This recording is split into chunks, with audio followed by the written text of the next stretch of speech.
mensal que estamos realizando, voltada para a população em geral sobre assuntos históricos do município de Piracicaba.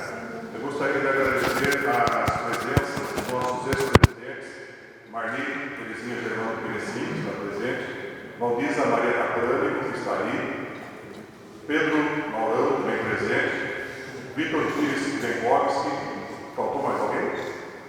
O nosso grupo de ex-presidentes, que nos últimos, acho que 20 anos, né, Vitor?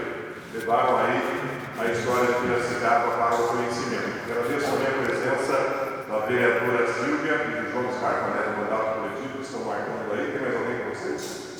Dois, né? O João e a Silvia presente aqui. E agradecer a todos vocês, porque com certeza essa será uma manhã de muito conhecimento. Nós pedimos, inclusive, desculpas pela logística de acesso aqui, combinado seria que a entrada seria aqui no salão de humor, e ontem à noite foi informado que está sendo montada essa estrutura para esse processo do ESG, chamo de ESG, da raiz ao longo dessa semana. Então a gente ficou meio desencontrado aí, mas importa para todo mundo aqui reunido. A palestra hoje é Engenho Central, da Sesmaria ao Parque, principalmente uma história um tanto desconhecida aqui no município de Piracicaba, que foi a seção das Sesmarias, E o Marcelo Cacchione vai nos comentar sobre isso daí com uma boa profundidade. Esse local em que nós estamos, praticamente foi onde Piracicaba nasceu. Acho eu, quem vai falar é o doutor Marcelo, ele tem uma autoridade para falar, mas a gente fala que Piracicaba nasceu aqui, outros falam que nasceu mais para frente, ali perto de onde está o Cadeiel, depois mudou para o outro lado, enfim, só que o Marcelo é que vai falar, mas é muito importante. O currículo do Marcelo é extenso, então eu tentei resumir aqui um pouquinho. Ele é especialista em patrimônio arquitetônico e mestre em urbanismo pela PUC Campinas, além de doutor em arquitetura e urbanismo e pós-doutor pela Fábulos. Cacchione atua no Departamento do Patrimônio Histórico da Secretaria Municipal de Habitação e Gestão Territorial da Prefeitura de Piracicaba. É professor no curso de Arquitetura e Urbanismo do Centro Universitário Einstein de Limeira. Esqueci só de falar uma questãozinha. Todos assinem, por favor, o livro de presença que está ali disposto, que ao final nós vamos sortear alguns livros para vocês. Então eu vou concorrer àqueles que fizeram a sua assinatura no livro. Marcelo, com você, não sei se você vai falar o meu microfone. Primeiro, muito obrigado pela sua presença, Marcelo estava de férias, todo dia mandava um recadinho para ele portamente me respondia ao quiz e tal, para chegar nessa logística, dessa manhã tão gostosa. Muito obrigado. Vai lá, vai com você, Marcelo. Que agradeço. Não sei se precisa do microfone, todos ouvem? Porque eu vou precisar, eventualmente, mostrar algumas imagens, então fica um pouco mais fácil para mim falar sem microfone. Bom, bom dia a todos. Eu vou compartilhar com vocês um estudo que foi desenvolvido durante entre 3 anos e meio, 4 anos, que foi o relatório do meu pós-doutorado na Faculdade de Arquitetura e Urbanismo da USP, com supervisão da professora doutora Beatriz Mugaia Kiel.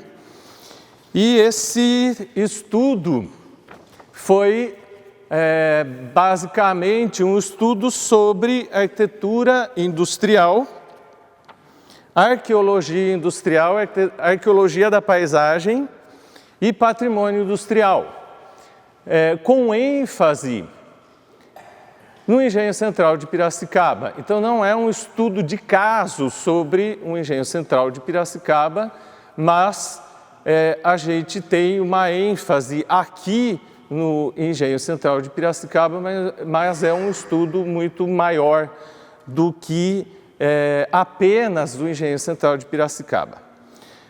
Esse estudo, ele foi originado a partir de uma curiosidade bastante grande a respeito de um prédio específico que aparece nas imagens antigas do Engenho Central de Piracicaba, um prédio que existiu aqui, que tinha uma cúpula, onde hoje a gente vê os edifícios 7A e 7B, que muita gente conhece como edifícios gêmeos aqui no parque. Então, antes de haver esses dois edifícios, que na verdade é um edifício só, que é o edifício 7, mas dividido em duas partes, existiu o tal edifício 7A e 7B, que a gente vê aqui,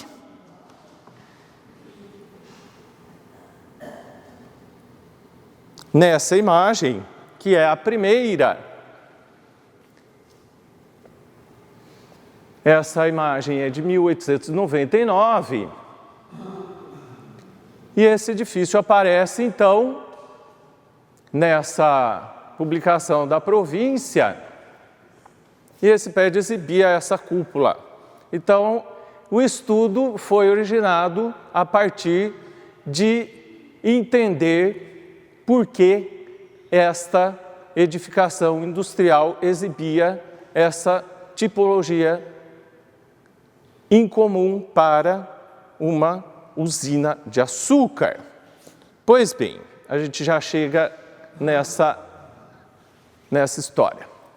Então, procuramos a professora Beatriz, que é uma autoridade sobre esse tema, principalmente arquitetura industrial e patrimônio industrial, que é um tema recente, digamos assim, no estudo da arquitetura. Recente porque a partir de 1950 é que se iniciou qualquer tipo de estudo mais aprofundado sobre a arquitetura industrial, e principalmente porque em Paris resolveram demolir um mercado, que era o Mercado Leale, que foi construído por um arquiteto chamado Baltard, que foi exatamente um mercado que exibia uma série de cúpulas extremamente semelhantes a esta cúpula que tínhamos aqui do Engenho Central. Por que uma usina de açúcar tinha a mesma conformação tipológica de um mercado? E exatamente um mercado parisiense, que tinha um projeto semelhante ao do Baltard. E aí esse estudo, ele se originou exatamente a partir dessa história. Bom, temos que descobrir se outra usina na França também teve uma cúpula, para entender por que no Brasil a gente teve uma também, e especificamente em Piracicaba. E se no Brasil alguma outra usina ou algum engenho central também teve algum prédio semelhante a este. E se, eventualmente, alguma outra fábrica de qualquer outra coisa também foi construída dessa mesma forma, usando uma tipologia que não era fabril, e sim de um mercado.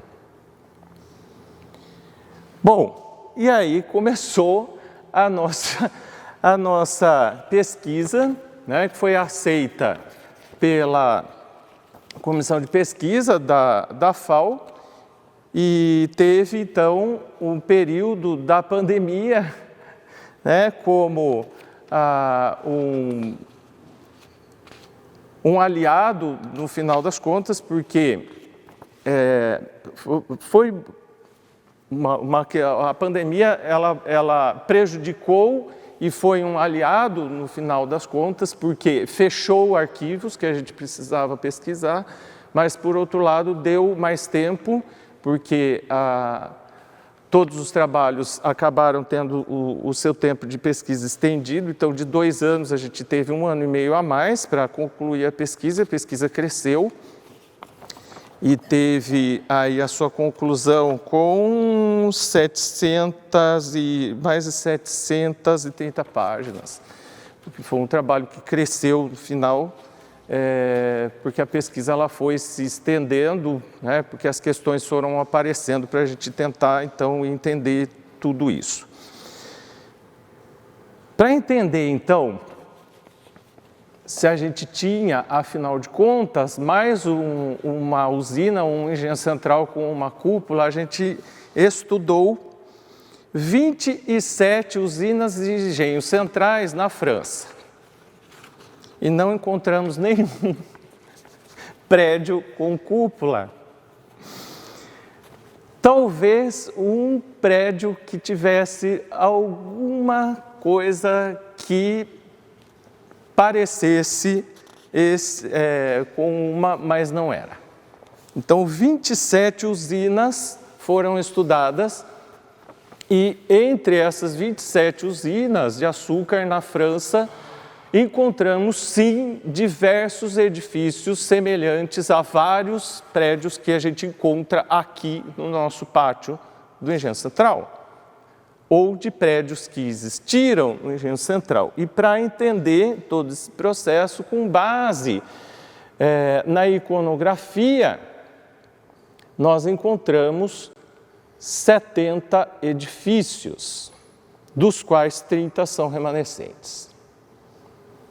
Temos 30 edifícios que são remanescentes do Engenho Central de Piracicaba, mas nós encontramos registros de outros 40 prédios que existiram aqui e que desapareceram por conta de reformas ou de demolições na lida. Então, conforme havia a necessidade, esses prédios eram substituídos por outros. Conforme esse engenho central, essa usina crescia ou precisava de novas capacidades produtivas, esses prédios eram substituídos por outros maiores, mais capazes de produção. Então, outros 40 prédios foram registrados no decorrer dos 85 anos de funcionamento do engenho central ou da usina Piracicaba no decorrer desse período todo. Então, prédios semelhantes a essas 27 usinas francesas nós encontramos aqui. Então, houve essa etapa de entender essas semelhanças com os correlatos franceses.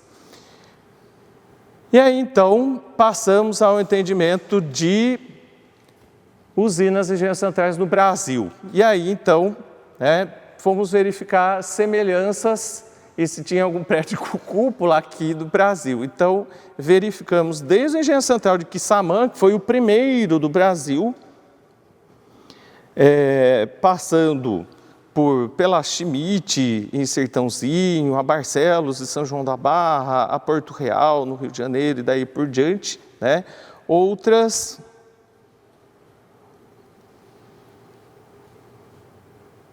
14 no Brasil, além das outras 5 que faziam parte da Société de Sucrerie Brésilienne, que eram as irmãs do Engenho Central de Piracicaba, nenhuma cúpula, além das outras 8 usinas em Piracicaba, nada semelhante ao prédio da cúpula, mas sim edifícios semelhantes encontramos em todas essas unidades fabris aqui no pátio. Bom, essa foi a primeira parte do nosso trabalho com relação a entender a questão relacionada especificamente às usinas e engenhos centrais. A segunda parte do trabalho diz respeito, então, ao entendimento do Engenho Central de Piracicaba. E a gente tem, então, aí a história do Engenho Central, desde a sua fundação. E esse trabalho, então, ele se divide em duas partes, né? Um trabalho para entender essa fundação da Companhia do Engenho Central, propriamente dita, e uma outra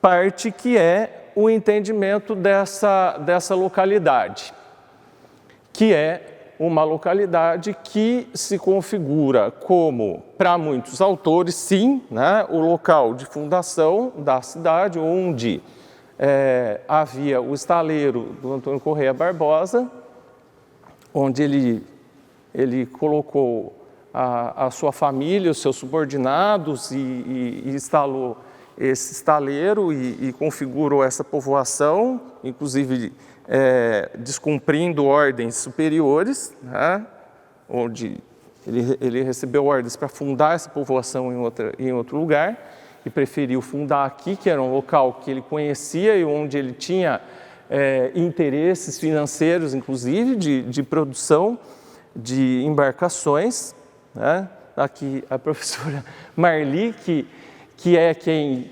é a maior autoridade para confirmar essas informações, é quem mais estudou esse assunto da Fundação de Piracicaba. Não vou me aprofundar nisso, porque não é nem o nosso foco de estudo, mas a gente tem essa questão relacionada, tá?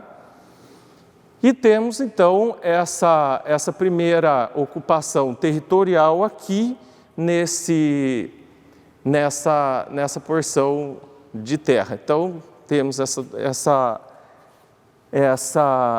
cismaria que se configurou aqui, onde se instalou Antônio Corrêa Barbosa, depois de outras tentativas de povoação, né? Felipe Cardoso, a estrada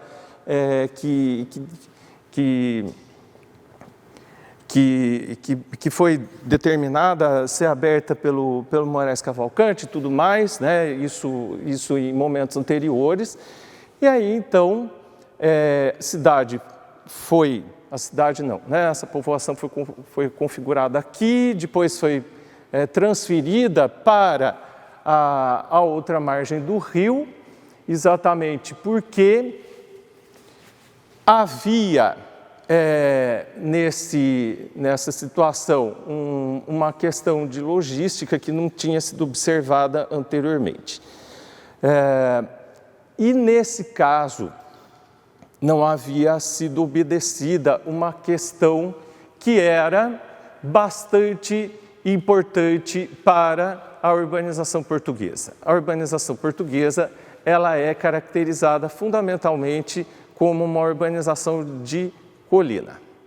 Então, muitas cidades brasileiras, a gente poderia citar diversas delas, são urbanizações caracterizadas como urbanizações de colina. Então, o que significa isso? A gente tem um rio, uma colina e outro rio, e é exatamente essa situação que se configurou aí a partir de 1784, né, quando foi feito o primeiro arruamento da cidade.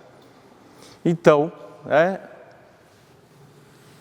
teve a primeira povoação aqui nesta margem, e quando a cidade foi transferida para outra margem, então se configurou de fato o sistema correto, né, digamos assim, o sistema português de fato de urbanização, que é este de colina.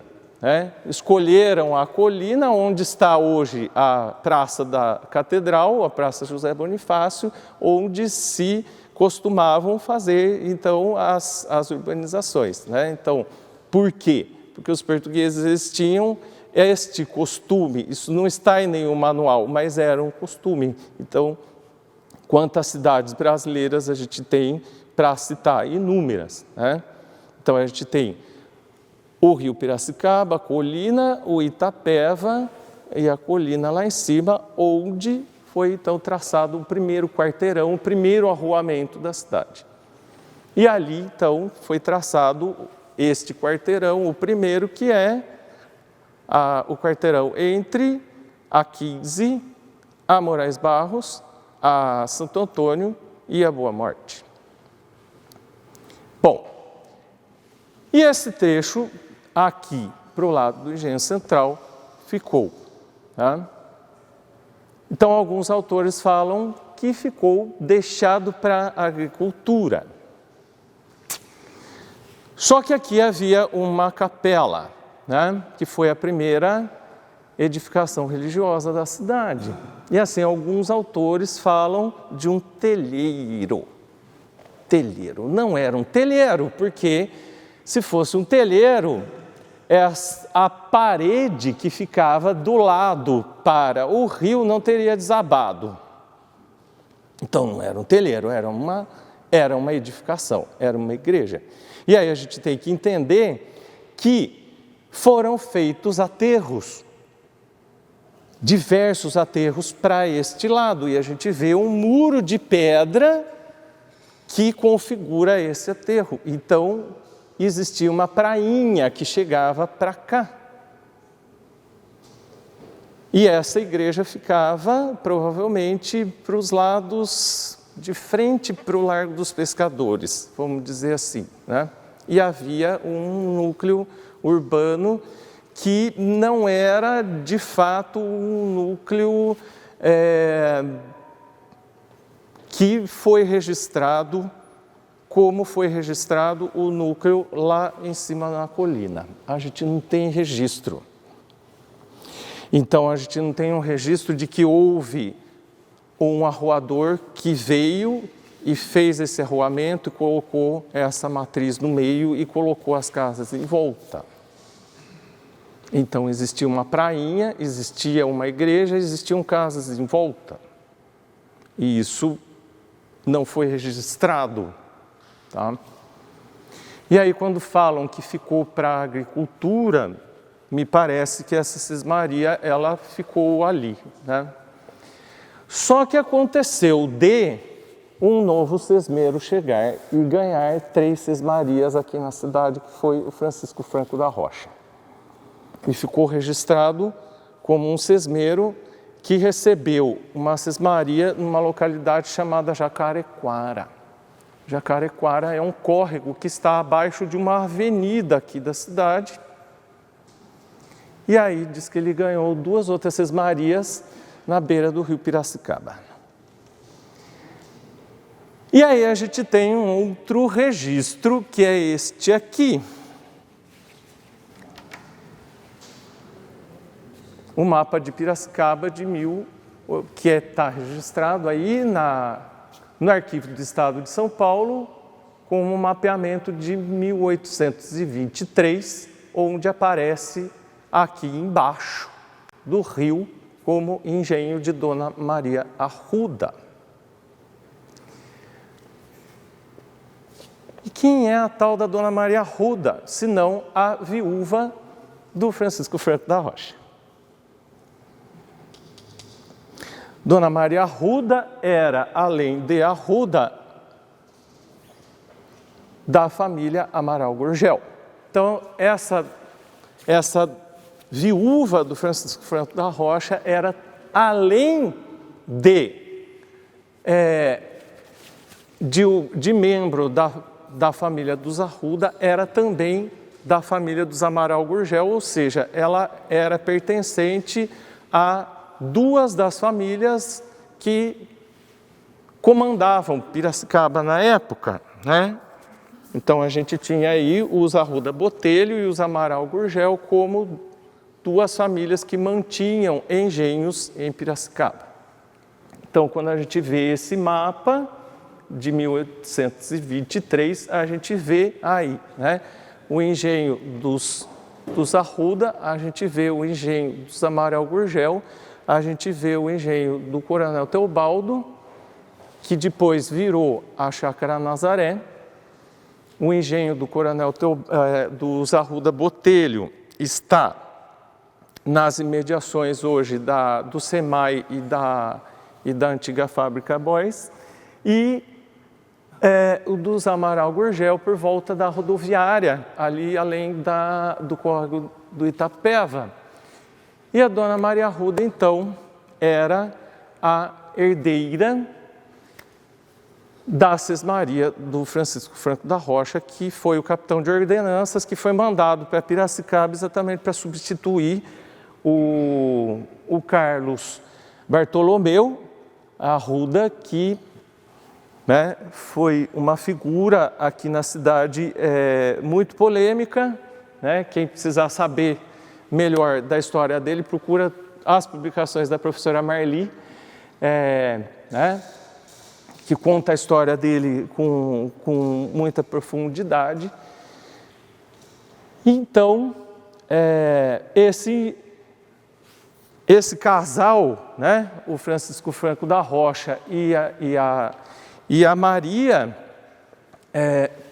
Maria era a segunda esposa dele, inclusive, ele tinha vários filhos com a primeira esposa, mais vários filhos com a Maria. Então, a Maria Arruda ficou registrada neste mapa como a dona do engenho que o Francisco Franco da Rocha, então, criou aqui, exatamente aqui, onde também está registrado que ele plantava milho, além de cana.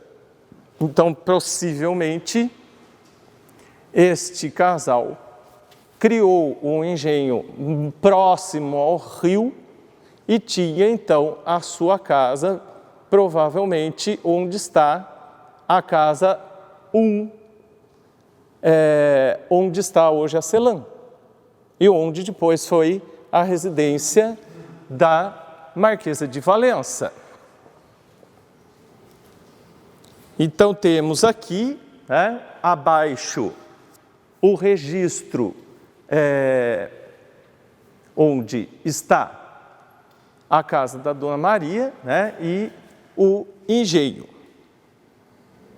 E aqui, então, temos o registro fotográfico desta casa colonial, que pertenceu posteriormente à Marquesa de Valença, com agenciamentos, mas provavelmente o engenho não ficava aí em cima, mas sim próximo ao rio. E aqui o último registro da casa, provavelmente na década de 1930, antes dela ser demolida para a construção da Casa 1, onde moraria o gerente do Engenho Central com a sua esposa.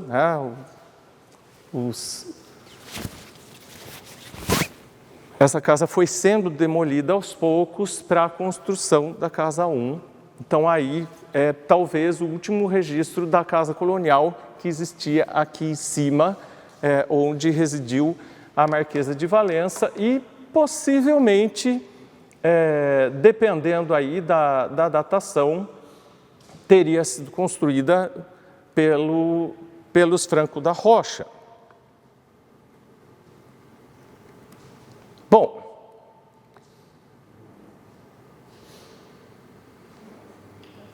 e aí temos então essa situação.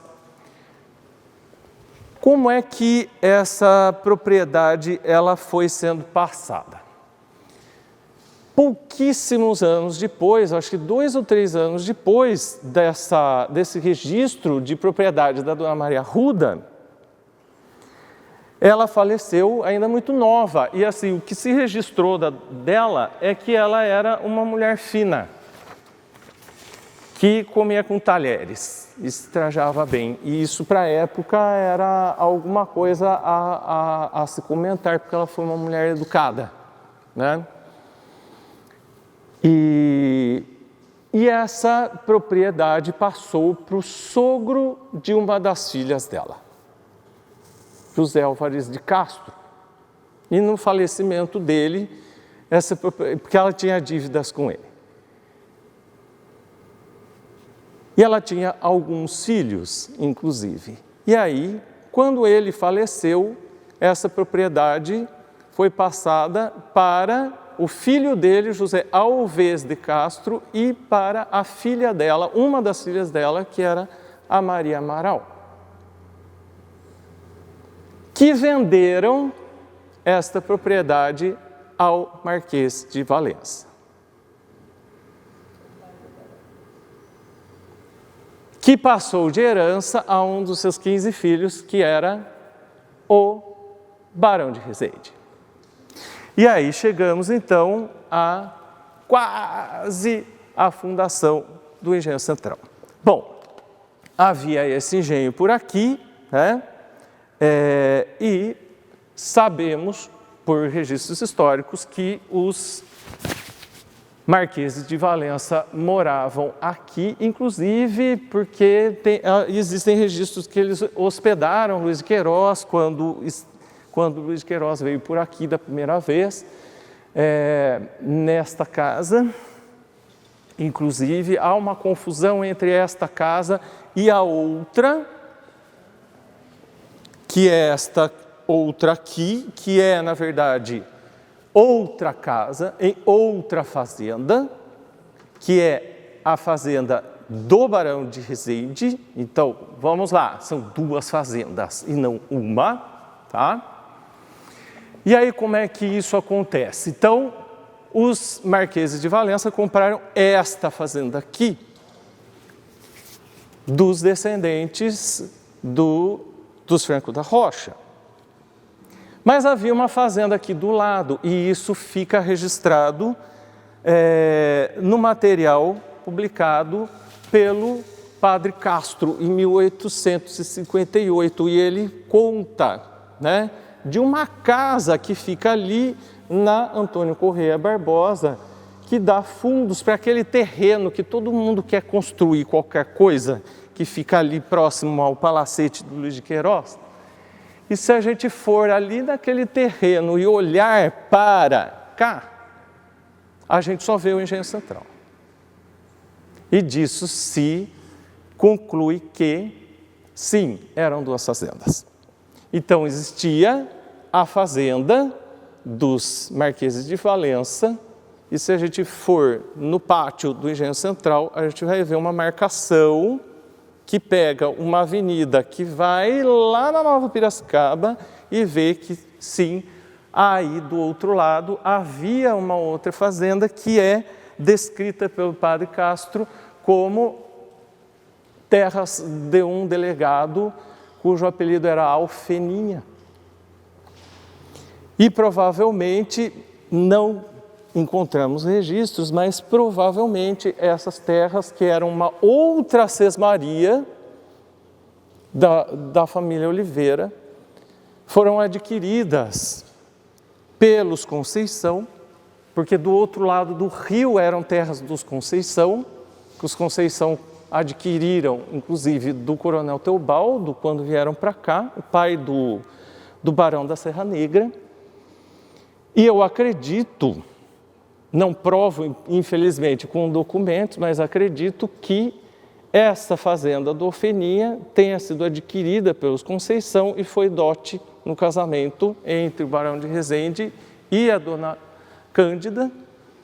E quando casou-se, né, a dona Cândida com o Barão de Resende, essas terras foram unificadas. E aí os Barões de Resende foram morar na fazenda ao lado, né, que ficou conhecida como o Solar dos Barões de Resende. E aí a gente tem, então, estas configurações aqui que dividem perfeitamente essas terras. Então, quando o Engenho Central foi fundado, lá em 1881, não apenas pelo Barão de Resende, isso, né, tem uma divulgação muito grande de que o Barão de Resende fundou o Engenho Central. Ele tinha vários sócios, né? Inclusive um dos sócios era filho da Marquesa de Santos, com o Rafael Tobias de Aguiar. E ele tinha alguns sócios, inclusive na sociedade constavam os seus cunhados, os Conceição. O que foi colocado nesta sociedade? O Estevão Ribeiro de Rezende, que ainda não era barão na época, ele colocou na sociedade esta fazenda, a que era da mãe, não aquela onde ele morava com a esposa. Então são duas sedes. Eu já mostrei duas casas grandes, né? Então esta sede onde era a casa dos Franco da Rocha foi destinada à montagem do engenho central. E aí, então, né, eles também colocaram o serviço de abastecimento de água de um córrego que passa aqui atrás para servir o engenho central. E conseguiram a concessão da lei imperial que permitia, então, concessões fiscais. Então, o engenho central ele foi aberto, né, como engenho central com isenções fiscais do governo imperial, porque senão não seria engenho central. E ele teria que ter necessariamente, né, trabalho mecanizado, portanto, não teria trabalho escravizado, porém, como engenho central, compraria cana de terceiros, porque senão seria uma usina. Então, essa é a grande diferença entre o engenho central e uma usina. A usina é dona das suas fazendas, o engenho central compra cana de terceiros. Só que os terceiros eram os próprios proprietários do engenho central. Então, os proprietários eram fazendeiros que forneciam a cana, mas não era o engenho central o dono das fazendas. Então, quando falam, mas tinha, o engenho central se servia de trabalho escravizado na lavoura, não aqui, né? No maquinário. Bom, e aí então o engenho central se instalou comprando maquinário de uma empresa francesa chamada Brissonneau-Ferré. E esse maquinário era exatamente esse edifício com a cúpula. E aí nós temos então o registro de compra, né, de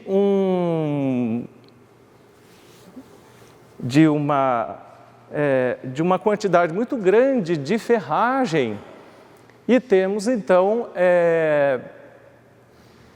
a confirmação de que os autores deste projeto foram, então, estes franceses que trabalhavam para esta empresa, a Brissonneau-Ferré, que foram, então, o Patoureau e o Timolin, que eram, então, representantes da Brissonneau-Ferré que vieram para fazer a montagem deste prédio aqui, tá? Porém, por que estes associados ao Barão de Rezende compraram um edifício que era, na verdade, um edifício próprio para mercado e não para uma usina de açúcar?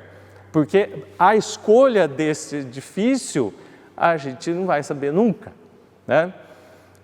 Talvez pelo dimensionamento, talvez por conta de um catálogo, talvez por conta de um oferecimento, porque essas empresas todas tinham catálogos e elas ofereciam aos compradores. Então, por exemplo, na usina Monte Alegre também foi feita a mesma escolha. E lá foi uma outra empresa com representante no Rio de Janeiro que foi escolhida. Não foi a Brissonneau. E aí, então, foi iniciada a montagem desse edifício e a montagem do maquinário, né? Durou aí um tempo a montagem desse edifício, que teria a moenda num edifício anexo atrás do prédio da cúpula. Então, a gente tem aqui alguns registros. Esse é o primeiro registro, que é um desenho do edifício que aparece numa ação. Então, a gente tem ações da companhia que ficaram, que estão até pela internet, e aí numa das folhas de ações da companhia aparece exatamente esse desenho que representa o edifício. Então, ele tem a sua importância, né, aí histórica, e aí, então, a gente já começa a compreender, e depois ele aparece aqui nesse primeiro registro,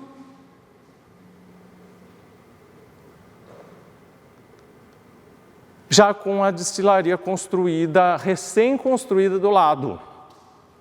E a destilaria é exatamente hoje o Teatro Herotides. Nesse registro de 1904, o prédio já está ampliado.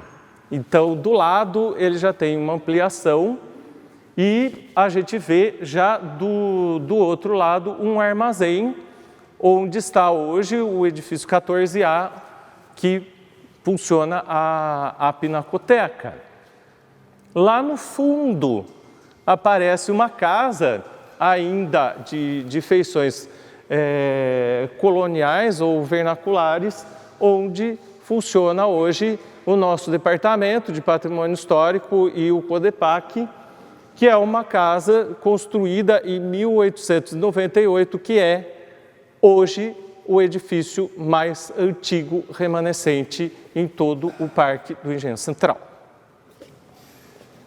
que teve uma reforma de fachada na década de 1920, e essa fachada nova foi um projeto do Dr. Koch. E a gente tem, então, muitas transformações que a gente vai mostrar um pouco adiante. Bom, o que acontece, né? Houve toda essa montagem, etc. Por conta de uma série de questões relacionadas a clima, a mercado, o Engenho Central perdeu a concessão os favores de abatimento de impostos do governo imperial. Houve uma série de dívidas decorrentes a isso.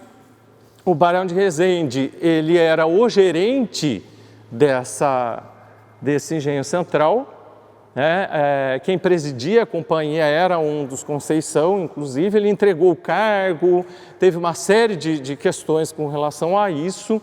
Por fim, né, ele acabou adquirindo a companhia e vendeu para associados que vieram de São Paulo, encabeçados por um empresário chamado Cícero Bastos, que criaram a companhia Niágara Paulista. Niágara Paulista era uma alusão ao salto do rio Piracicaba, que levantaram a companhia, digamos assim. Entre os associados estava o Manuel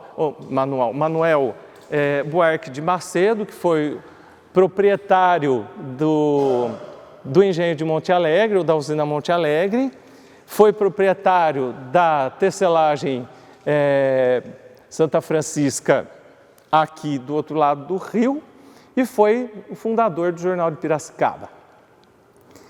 Ele só foi dono de tudo isso, né? Essa figura. E esses empresários, eles acabaram vendendo essa companhia para franceses. Maurice Allain e mais dois franceses, um deles do Rocher, e o outro agora me perdi do sobrenome, mas foram três franceses que compraram aí em 1899. E aí começou então o processo de mudanças totais desse pátio industrial, tá? Com a compra desses 3 franceses do Engenho Central de Piracicaba. Em 1909, esses 3 franceses, eles anexaram, então, o Engenho Central de Piracicaba a outras companhias, 1907, desculpa, que foi constituída a Société de Sucrerie Brésilienne, que abarcava já,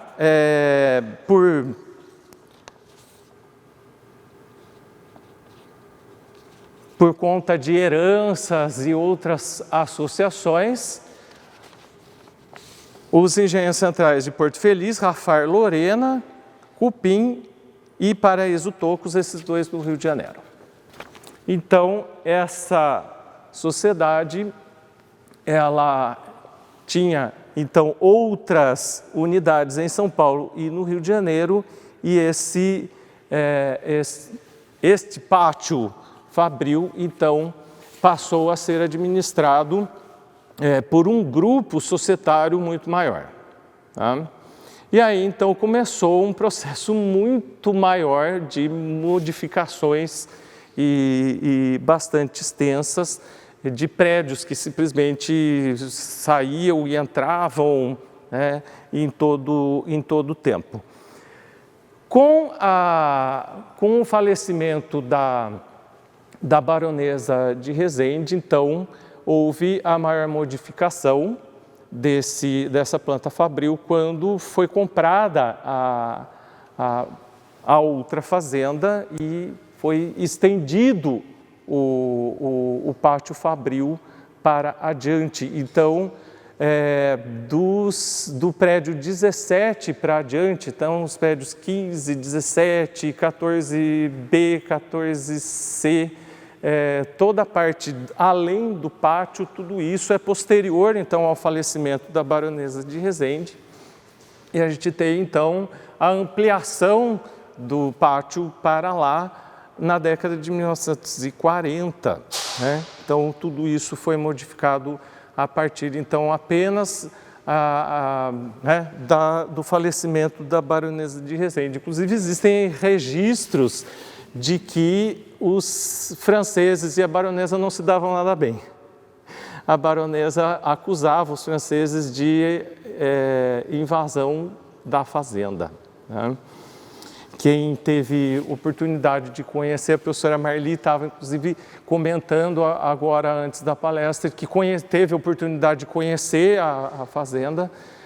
Os registros fotográficos mostram uma fazenda belíssima, inclusive uma casa muito bonita e toda uma área, né, de fazenda que foi totalmente arrasada pelos franceses 2 anos após a aquisição. Inclusive o grupo Matarazzo e o Pedro Morgante quiseram adquirir toda essa área, ainda Nova Piracicaba para trás,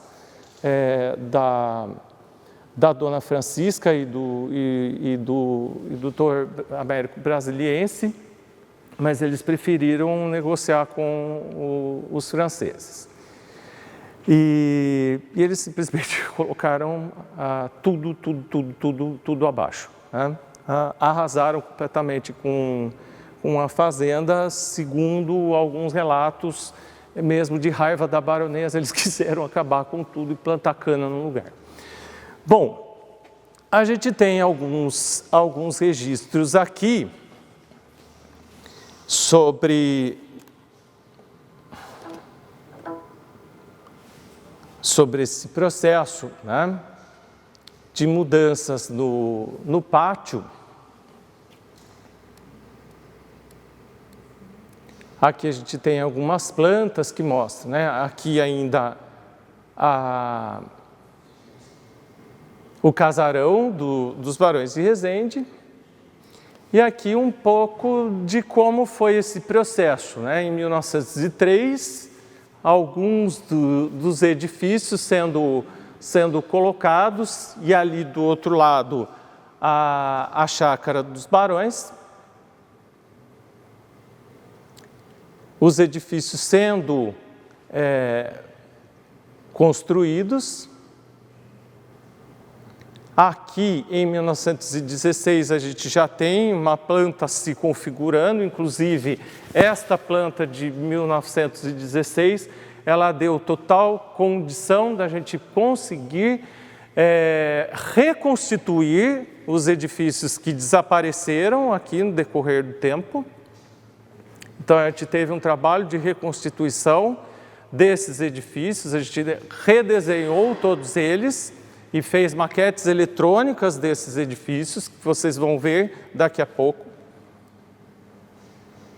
E aqui, em 1970, a última planta, já com os edifícios que foram construídos a partir, então, da aquisição da chácara da Baronesa. Aqui várias imagens que a gente tem do processo de modificação da planta. Então, lá onde hoje está a Pinacoteca, existiu um armazém muito grande que também desapareceu. E aqui a última configuração, assim que o Engenho Central encerrou atividades. Bom, então o engenho se desenvolveu e se transformou em usina, com a aquisição de várias dessas fazendas que forneciam a cana para moagem, e passou por várias situações, enfrentou aí várias crises, a crise do mosaico, passou a produzir álcool anido, entrou aí em programas federais de incentivos, e teve aí várias questões também relacionadas a ser uma empresa que não era brasileira, era uma empresa internacional. E aí, por fim, enfrentou a Revolução de 32, o pós-guerra, criou indústrias anexas, então passou a produzir ração ali onde está o Shopping Piracicaba, que é hoje o Areão. Então, esse Areão era uma propriedade do Dr. Koch. O Dr. Koch era aparentado do Dr. Maurice Allais. E o Dr. Koch foi uma figura bastante importante aqui, era de origem dinamarquesa, e ele tinha esse parentesco com a esposa do Maurice Allais, se muito não me engano, e esteve aqui durante um bom tempo, e foi uma figura que teve uma atuação na sociedade, principalmente aqui pela Vila Resende. Então, às vezes, terras que pertenciam ao Dr. Koch se confundem com terras que eram do Engenho Central, e na pesquisa, muitas vezes, isso fica meio nebuloso,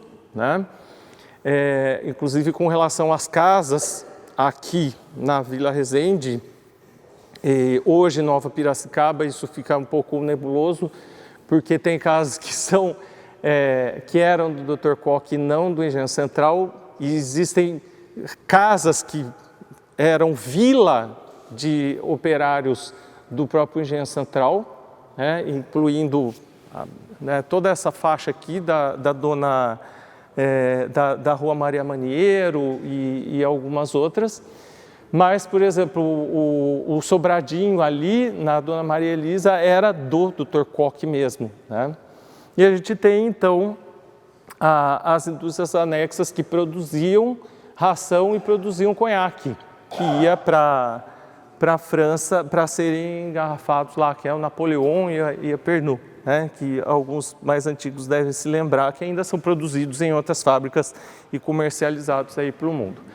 E acontece que lá em 1969, a Société de Sucrerie Brésilienne foi nacionalizada com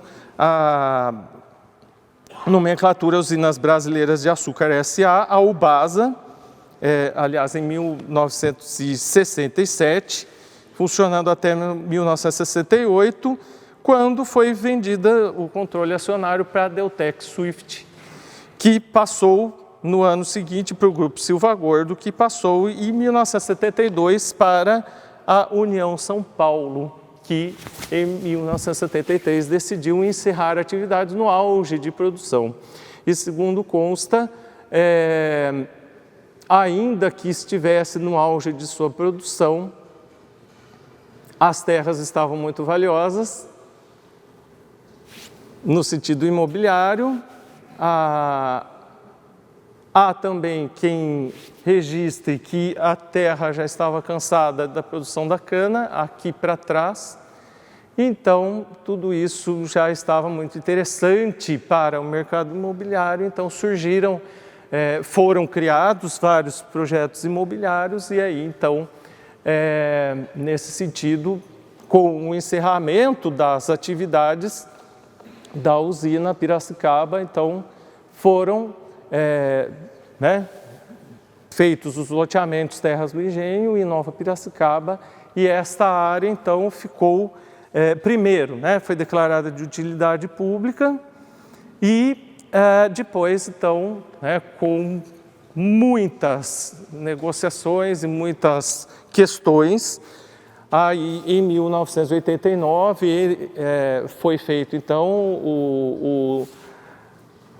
o tombamento e a desapropriação pela Prefeitura de Piracicaba e em 1990 a abertura para a população com a criação do Parque do Engenho Central e a partir de então a destinação do Parque do Engenho Central para atividades culturais e tudo mais, e o acesso pleno para a população de Piracicaba. E a gente então tem esse percurso, desde a primeira ocupação desse território,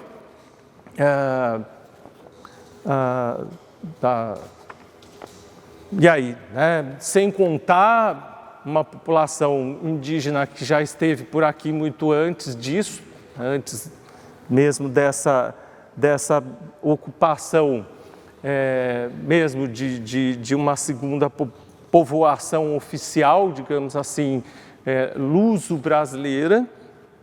E aí, então, toda essa ocupação fabril até, então,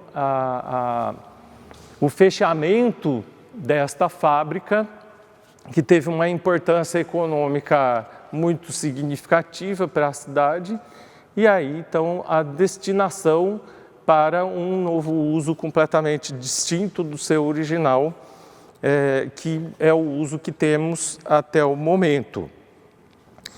E, nesse sentido, continuando essa pesquisa, nós tivemos, então, um estudo prédio a prédio desses 30 remanescentes. Então, fizemos esse inventariamento desses 70 edifícios, mas dos 30 remanescentes nós fizemos um estudo aprofundado a partir, então, do entendimento do que é a arquitetura industrial brasileira, o estudo de cada prédio no sentido de entender o sistema construtivo de cada um e os materiais empregados, desde a alvenaria de tijolos, de pedras, os ladrilhos hidráulicos, as estruturas metálicas. Então, cada treliça que foi utilizada aqui, o modelo delas, são treliças que foram importadas, em geral, da França. E essa foi a sorte, e esse foi o azar de Monte Alegre, porque os prédios do Engenho Central eles foram construídos com treliças metálicas e isso preservou esses edifícios, ao passo que na usina Monte Alegre as coberturas são de madeira e elas apodreceram. E aí o que acontece é que nessa montagem e desmontagem de um prédio para outro, Vários desses itens foram reaproveitados. Então, a gente encontra muitos dos itens que são dos edifícios originais em outros prédios. Então, a escada que a gente encontra no lado externo aqui da varanda da Casa 1 era a escada do edifício da Cúpula lá de 1881. Pilares que estão no edifício 8A são pilares desse edifício original. Treliças que eram da segunda fase do edifício da Cúpula, que a gente vê exatamente nessa imagem, são pilares que estão exatamente, são treliças que estão hoje provavelmente no armazém 14C. Então, houve o aproveitamento de muitas das estruturas. Então, eles não jogavam fora, eles iam reaproveitando basicamente esse material, que não era nada barato. Então, a gente vê que este edifício, por exemplo, ele era, em algum momento, ele foi 2 edifícios e não 1, e aí houve a unificação desse edifício. A gente vê, por exemplo, aqui em várias fotos, aqui a primeira moenda e depois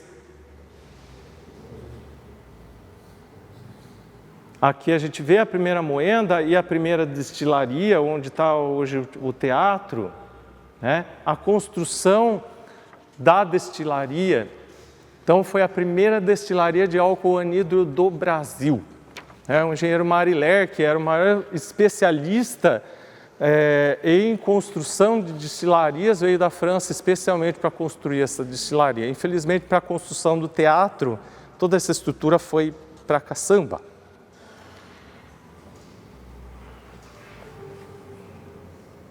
E aqui a gente tem, então, a cobertura da cúpula e o frontão do teatro. E aqui a gente tem este prédio na sua configuração original, quando ele eram 2 prédios. E aí houve a unificação em algum momento, transformando este prédio aqui em um prédio só. Que é o que a gente vê nesta configuração. A gente vê, por exemplo, a Casa 4 só com laje. Então, a Casa 4 foi construída para não ter telhado. Depois de um tempo, provavelmente por conta de infiltrações, ela recebeu ali o telhado.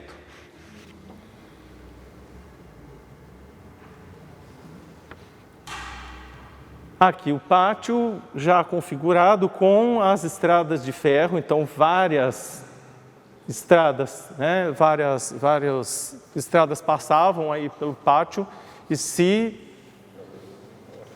uniam a Ituana, na Vila Resende. Inclusive aí a gente tem, o Barão de Resende, ele vendeu a companhia, mas não vendeu os privilégios de transporte. Então ele continuava com esse negócio com o Engenho Central. Ele manteve esse negócio dos transportes com os sócios da companhia. E a gente tem, então, o pátio todo do Engenho Central era um pátio ferroviário.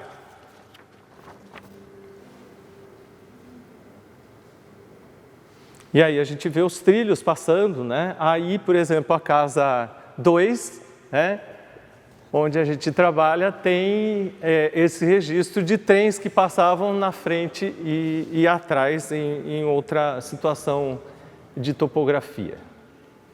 Aí, por exemplo, esse anexo era a garagem da Madame. Então, a Madame Balboa, ela, que era a esposa do gerente do Engenho Central, uma época, o carro deles ficava estacionado aí. Então, o motorista tirava o carro, ia até lá, no pé da escada, apanhava a Madame e saía de ré. E aqui uma das últimas fotos mostrando, então, ainda todo o canavial lá onde hoje está a Nova Piracicaba. O canavial e um tanto de vegetação.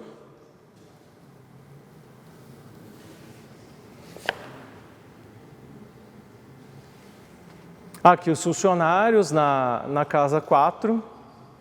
Funcionárias, inclusive, o que é muito raro a gente ver. Na maioria das fotos de operariado aqui do Engenho Central, a gente vê muito poucas mulheres, mas aí são funcionárias ou do administrativo ou são funcionárias enfermeiras, né? Secretárias e enfermeiras, basicamente.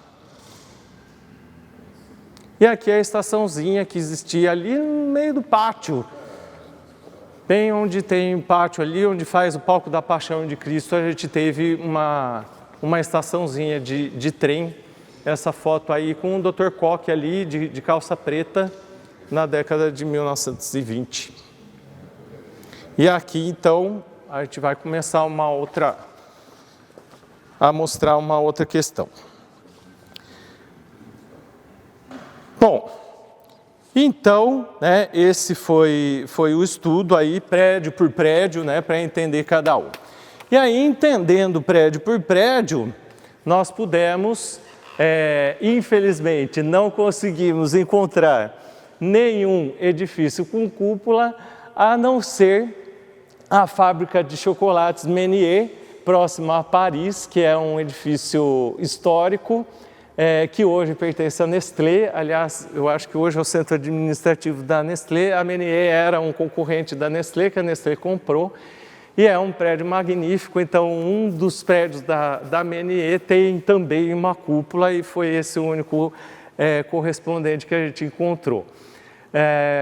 Como fábrica, com uma cúpula, né, que é um prédio que, inclusive, tem um sistema de refrigeração e etc. Mas, de qualquer maneira, todo esse estudo foi importante para a gente conseguir reconstituir, então, o Engenho Central em 5 etapas. E aí a gente tem, então, a primeira etapa, né, em maquete eletrônica, que foi entender o prédio da cúpula, né, em sua configuração. A gente tem, com base naquele mapa de 1916, que está no Museu Prudente de Moraes, né? Ele ficava, inclusive, no arquivo da Semuplan, depois IPLAP, e a gente destinou no CODEPAC, ele fazia parte do arquivo do CODEPAC, né? Num quadro, não fazia o menor sentido. Ele foi destinado pelo CODEPAC ao Museu Prudente de Moraes, onde é o lugar correto de ser armazenado, não num quadro envidraçado para se perder, né? E com base exatamente em medidas absolutamente precisas, nós conseguimos identificar a planta desse prédio e reconstituir os edifícios em planta, em desenho, em maquete eletrônica, com as fotos que nós conseguimos encontrar nos arquivos. Não só, graças a Deus, nos arquivos que foram reunidos aqui, né, por ex-funcionários que foram destinados aqui nos arquivos da prefeitura, mas também em publicações que foram realizadas em alguns relatórios. O relatório do engenheiro Picard, que teve por aqui em 1905, fazendo um estudo para os franceses na época dos seus engenhos centrais. Ele fez alguns registros fotográficos e a gente conseguiu, então, ter as 4 vistas desse prédio para fechar, então, todas as configurações do querido prédio da cúpula, né? E aí temos, então, essa possibilidade de reconstituição dele completamente, como ele era. E aí já reformado com esse anexo, inclusive por dentro. Tá? E a escada que é remanescente aqui na casa 1 ajudou bastante a gente a entender um pouco como ele funcionava. E o interessante é que assim, como é que a gente fecha a parte lá de cima? A cúpula do mercado de São Telmo de Buenos Aires. Foi a maneira da gente fechar completamente a parte de cima, né? Porque é um padrão, então é um projeto de mercado, sim, né? E aí a gente só conseguiu fechar a parte lá de cima fotografando o mercado de São Telmo, e aí é como a gente consegue realmente entender que é uma tipologia de mercado e não de usina. Tá? Então, a gente tem essa maquete dentro e fora completamente compreendida. E aqui em suas várias fases. Então, as duas chaminés, né? A primeira chaminé, que era uma chaminé quadrada, a segunda chaminé que foi construída logo depois. Tudo isso descrito, felizmente, na imprensa e em relatórios, então tudo isso, felizmente, foi documentado.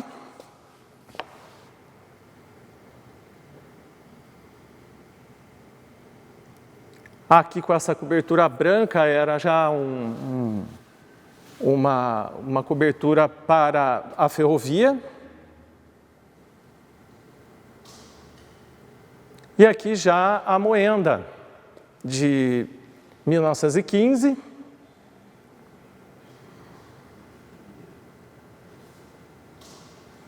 E aí esticaram a fachada para adiante, na década de 1920. Então apareceu uma fachada completamente nova, né? A cúpula permaneceu aí por mais um tempo.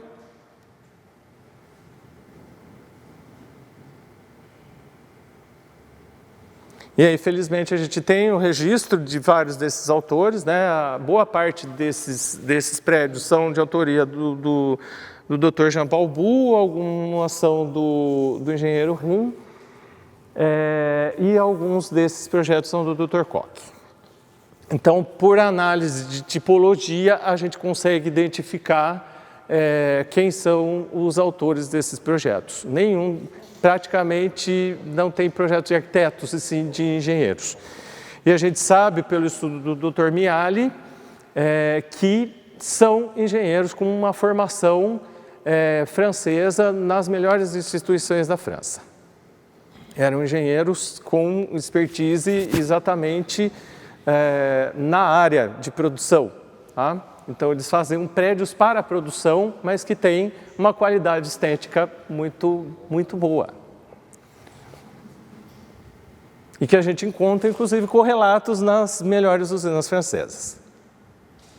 E aqui a gente tem, então, o pátio, como ele foi sendo configurado. Aqui, né, as primeiras configurações, aí, né, o prédio original, a fábrica original, a primeira destilaria, o armazém e o primeiro predinho que aparece.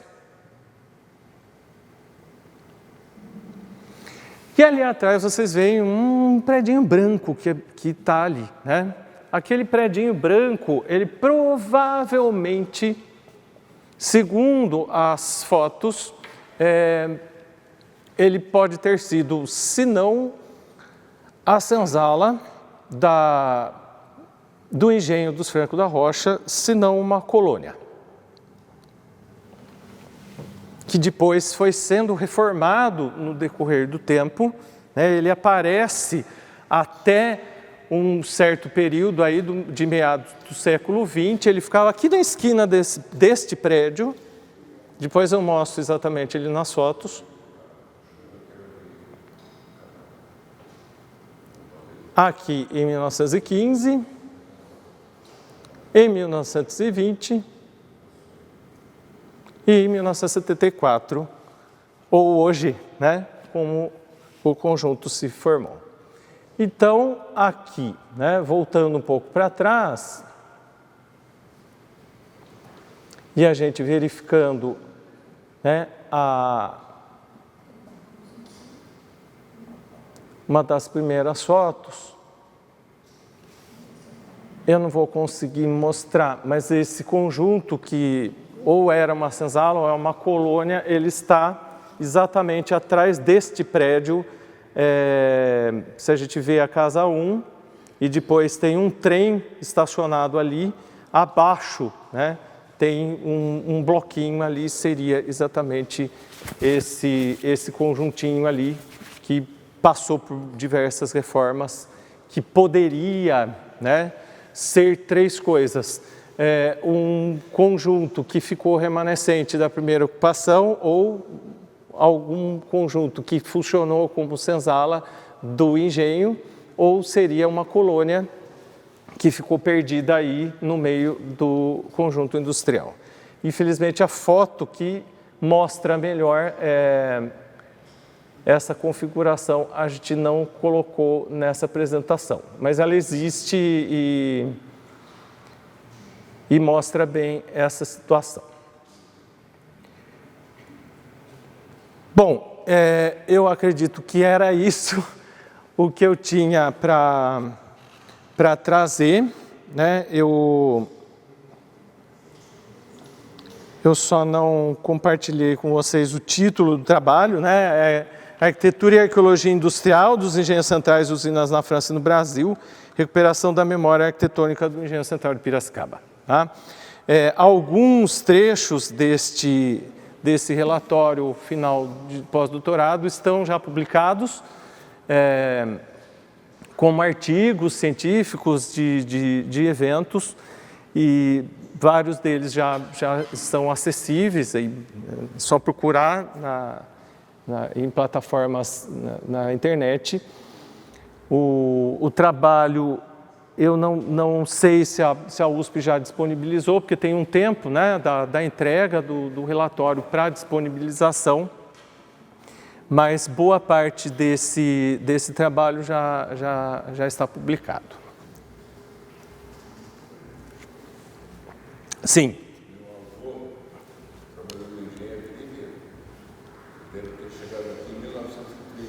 Sim.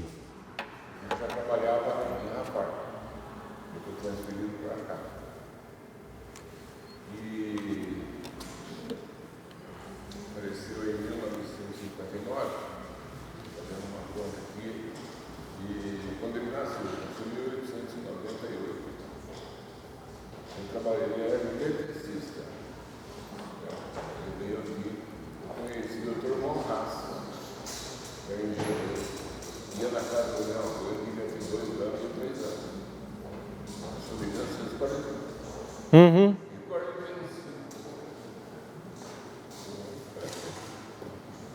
Alguém está por perto. O meu avô.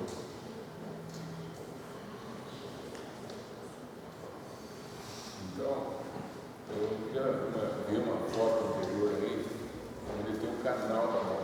O canal do engenho. Ah, tem fotos com o canal. Não, tem aí. Eu queria ver ela de novo. E aquele canal que sai no véu, o suposto véu da noiva, que não é o véu da noiva. Sim, não é nada. Certo? Não é? A véu da noiva. Tem, né? O véu da noiva é o salto todo. Eu brigo por causa disso. Eu vou lá explicar o que é. Eu sei a história. Mesmo quando aparece alguma coisa no celular que o cara fala, não é o véu da noiva, não. Inclusive eu corrigi no Google o nome, né? Porque ali é a desembocadura do... Do lado direito tem umas quedas lá que parece uma base. Eu acredito que seja alguma base de roda d'água que tocava um gerador para mandar energia. Ah, provavelmente. Entendeu? Sim. Eu tenho na minha ideia, eu nunca, nessa época, eu vinha aqui no engenho uma vez no partido do meu avô, entendeu? Eu vim junto com meu pai. Era por aqui, entendeu? Porque o engenho teve dois momentos, né? Ele foi movido tinha a moenda a carvão, né? E depois foi passado a energia elétrica porque temos aqui a usina hidrelétrica e termoelétrica. Então, foi mudado completamente o sistema, inclusive a última chaminé é por conta dessa mudança. Ele tocava uma roda d'água. E essa roda d'água estava ligada com o gerador que mandava energia para cá. Isso.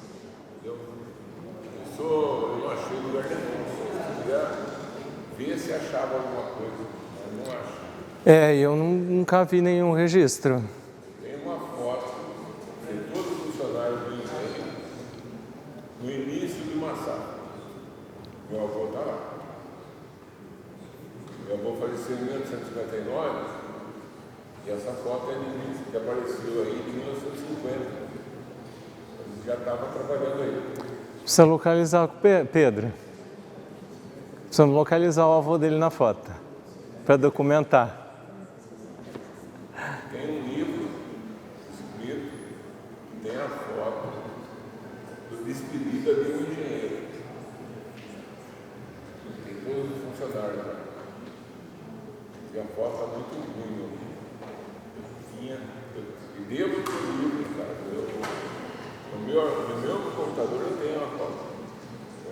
Maravilha. E essa do meu avô também eu tenho a foto em papel. Tudo isso é fantástico. Quer pegar Você... ela deles, em frente à praça. Isso é fantástico.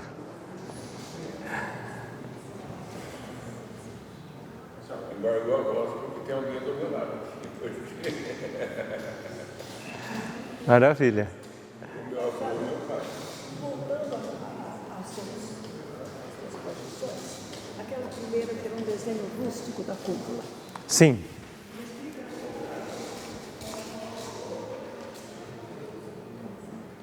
Isso. Me explica isso.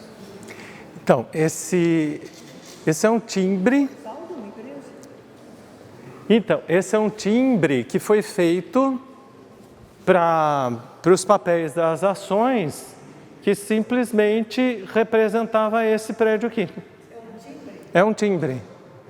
Então, do papel da ação, é que eu não coloquei o papel da ação aqui, mas eles pegaram este prédio e fizeram esse timbrezinho aqui para representá-lo. É um timbre. É da data da fundação do engenho, lá da década de 1880. A origem lá dos papéis dos sócios do Barão de Resende. É um edifício religioso. Então, é que assim, eles exageraram, na verdade, a Rosa dos Ventos, lá em cima parece uma cruz. Ou para-raio, É um para-raio. Parece uma cruz, mas é uma Rosa dos Ventos. e o portal. O portal é este aqui, que tem o relógio no meio. Estou vendo.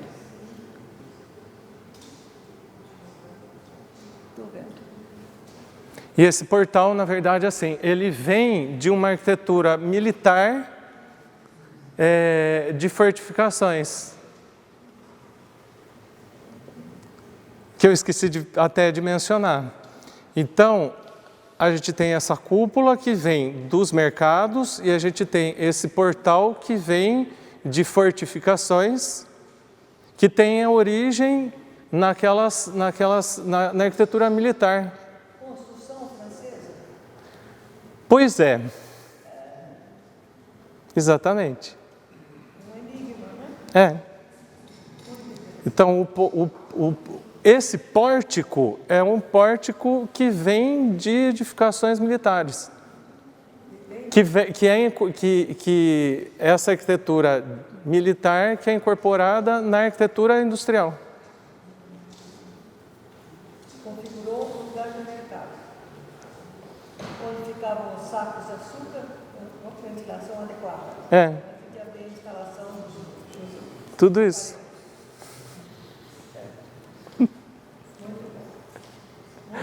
Exatamente.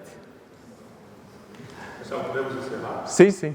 Queria chamar aqui à frente os ex-presidentes, a professora Marli, Valdiza, Pedro Beto, e a nossa vice atual, a Vem para fazer a entrega do certificado ao Marcelo. Formidável, Marcelo. Você Obrigado. é ótimo, bem. Magistral, senhora dizendo, magistral. fico muito Nota feliz. 1000 para toda a família. Maravilha. Oh, beleza. A senhora quer? Tá sanadinha, amor? Tá bem. Tá.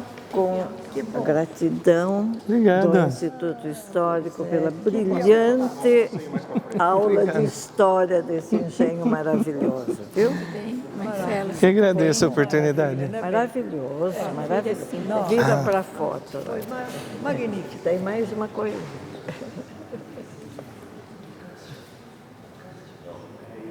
É Gabriel.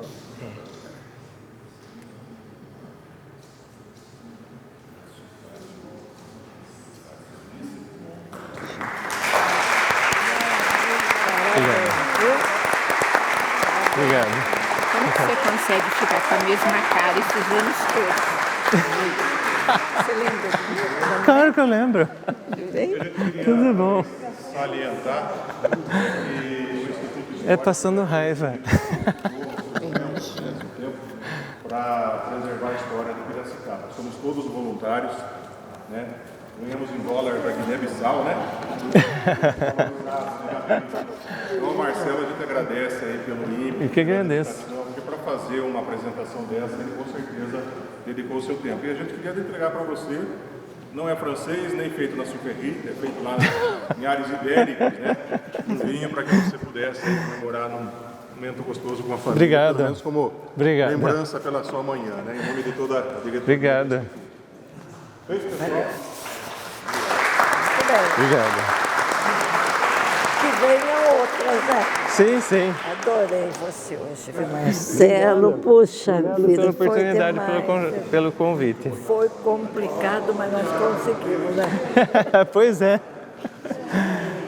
Tudo certo. Parabéns, viu? Muito boa apresentação. Obrigado. Muito obrigado por compartilhar.